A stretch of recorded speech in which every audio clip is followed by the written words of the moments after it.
For almost as long as Edie could remember, there had been 3 of them: Jake, Ryan, and Edie. She had met them at school down in Sussex. Edie had just turned 11 when she moved with her family to be closer to the hospital where her little sister, Georgina, was being treated for a rare childhood cancer. When Edie thought back to that time, the word that came into her head was abandoned. Her parents were always elsewhere, consumed with anxiety over her helpless little sister who soaked up all their love like a sponge. Where Georgina was weak, Edie had to be strong. She had to be brave. She had to fend for herself. And she did. Edie set aside her feelings of abandonment, put them out of sight and out of mind, and just got on with things. She rode her bike to school.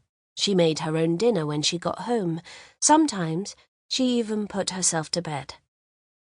When she turned 12, she started at a private school.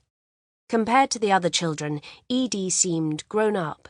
She was serious, quiet, and controlled. But the other girls in her class didn't see strength or self-reliance. They saw boring and stuck up.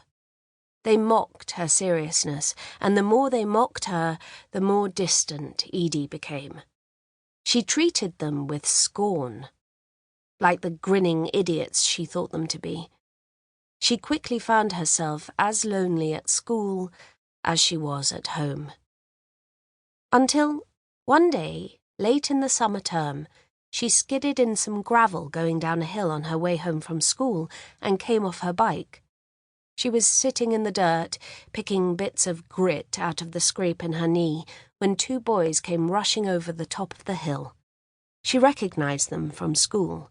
They were in the year above, 2 tall, dark boys who the other kids stayed away from for some reason. The pair of them hopped off their bikes, and the taller of the 2 held out his hand to help her up.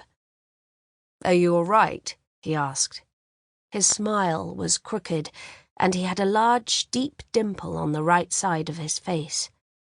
He was the most beautiful thing she'd ever seen. Edie gave him her hand. "I'm Ryan," he said, as he pulled her effortlessly to her feet.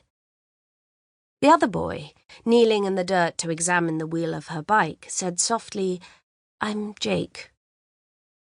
And that was it.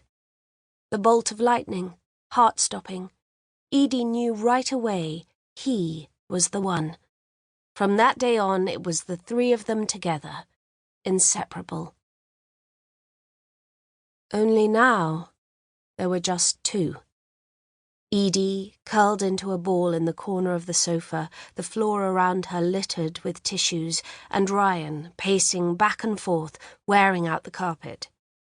Ryan was wild-eyed, manic, too jumpy to sit by her side, too wound up to do anything but replay that morning's terrible scene in his head and describe it to her.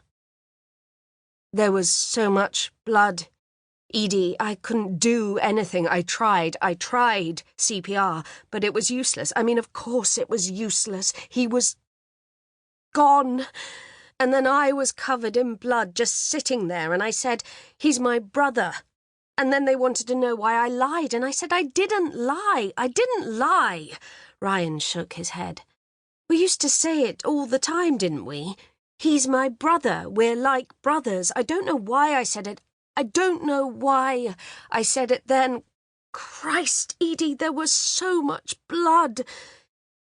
Edie drew the breath deep into her lungs and balled her hands into fists. "Ryan, please, don't." "I'm sorry," he said, looking at her for a moment. "I'm sorry." He fell silent for 20 seconds, 30, perhaps, and then he started up again.